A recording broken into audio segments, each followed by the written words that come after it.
All right, so we are back for our final StarCraft mini set review, and indeed, this one has some cards.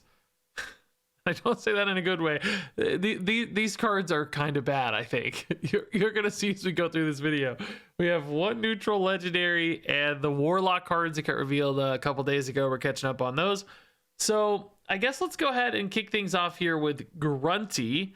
This is the only like true neutral card in this set, a neutral legendary. Anybody can play this. He's an 8-mana 3/4 Murloc. Battle cry, summon 4 random Murlocs, then shoot them at enemy minions.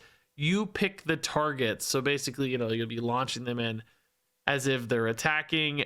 This actually looks a lot like the old card Goliath Sneed's Masterpiece. This would fire 5 rockets at enemy minions that deal 2 damage each. You pick the targets. So you can see kind of a similar idea here, a way to potentially clean up your opponent's board. Now, you know, the primary difference here is that you're getting bodies with Grunty, and theoretically those could be bigger bodies that value trade. So sometimes you'll be left with a board behind. You know, if you were to get a 2/3 Murloc that trades into a 2/2 minion, you're left with a 2/1 body. Goliath Sneed's Masterpiece, you know, you wouldn't have anything left behind. So that's a theoretical upside. Now, when you look at the Murloc pool, I saw a comment on Reddit that in standard right now, the average Murloc is basically a 2/3. So often, you know, you're gonna get about 8 damage worth of stuff on Grunty, which is less than Sneed's. Note that had 5 rockets. So sometimes this will actually be worse at clearing boards than Sneed's. Also, do mind, it's a 3/4 itself. Sneed's, as we saw, was an 8/8.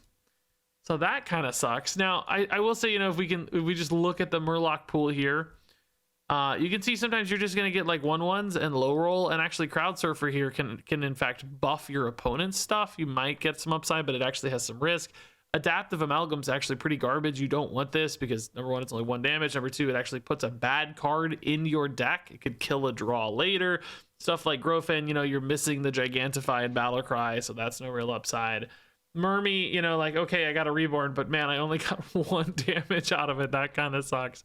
So a lot of these are just pretty bad bodies to get, you know, all these little 2s and stuff. There are things like Carefree Cookie, which if this is presumably the last Murloc, then, you know, the first 3 you send in could basically resurrect and evolve, and that would be nice. Stuff like Funk Finn's got Divine Shield. War Leader could help buff your other Murlocs to take better trades.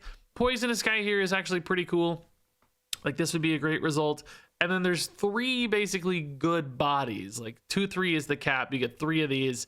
Bayfin, Bodybuilder, Mutating Lifeform, and 1 Amalgam Band. Like Mutating Lifeform in particular, like that's pretty cool if it can value trade, you know, kill 3/3 or whatever, get a bonus effect. These are just kind of big, likely to survive some trades. So, you know, I could imagine a lot of scenarios where Grunty's kind of a 3/4 that like leaves behind a 4/3 or something, right? You know, and the other Murlocs maybe all die and you kind of resolve the board. There's going to be plenty of other scenarios where Grunty gives you 4 1/1s and it did nothing, and you got some bad death rattles, and you're just really, really, really sad. Also, you know, keep in mind, like, there's 3 good bodies and about 15 bad ones. So on average, I think this might be worse than Goliath Sneed's Masterpiece, which is certainly not a masterpiece when it comes to competitively viable cards. I think it did get technically played for like a minute basically in its era, but that was a long time ago and certainly wouldn't hold up to today's standards. So I just do not see this being worth it. Frankly, it just looks terrible to me. Like, this is actually one of the worst looking legendaries we've seen in a long time. I think there's been a few kind of bad ones lately, but this is pretty dang bad. You know, the one perhaps saving grace for this card is like potential Murloc synergies. I don't know how this could ever happen, but somewhere down the road we get a Murloc deck that's like, you know, for every Murloc that died this game, deal 3 damage to the enemy hero, or some, you know, outrageously broken effect as we might get. Then suddenly, like, okay, maybe Grunty's worth it. Still, honestly though, most Murloc decks running an 8-mana card feels kind of impossible. Like, that just seems so expensive for every other Murloc. As we saw, they're also cheap. So I don't know, man. The one tiny glimmer of hope for this card for me also doesn't really make sense. I think this just looks kind of bad. This looks like a card from like 6 years ago to me, and I just don't really see it. You know, maybe they print some awesome 10 mana Murlocs and there's like 20 of them somehow, and that saves it. But man, again, seems kind of impossible. This card just looks bad. So let's move over to the Warlock cards. You guys have had a few days to talk about these, and I will say most people have crapped on them pretty hard, if you will. This is Ultralisk Cavern, a 3-mana location with 3 durability. Deal 1 damage to all enemies. Death Rattle, summon an 8/8 Ultralisk with Rush. I forgot to include the token, but it's literally just an 8/8 with Rush. Sorry, you don't get to see the art. You probably saw it a couple days ago. So, you know, this is basically without any assistance, which we're going to see some assistance with a card like this one that removes durability from a friendly location. Basically, you would play this on turn 3, you'd activate it, you get, you know, eventually 3 damage to all enemies. The fact that it's staggered over so many turns is really not going to add up to much. But, you know, turn 3, you play this, you activate it. Turn 4, it's offline. Turn 5, you hit it again. Turn 6, it would be offline. Turn 7, you would hit the final step and summon the 8/8 Ultralisk with Rush, assuming no outside assistance, right? But if you want to commit a consume or multiple consumes, right? The Ultralisk Cavern can obviously come online much faster. Like theoretically, you know, you play this on 3, you hit the button, and then you play 2 of these on turn 4.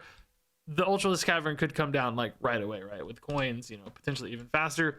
And then you get an 8/8 with Rush. And I will say, like, an 8/8 with Rush is a good reward, right? That is clearly still something that's very powerful in the mid game.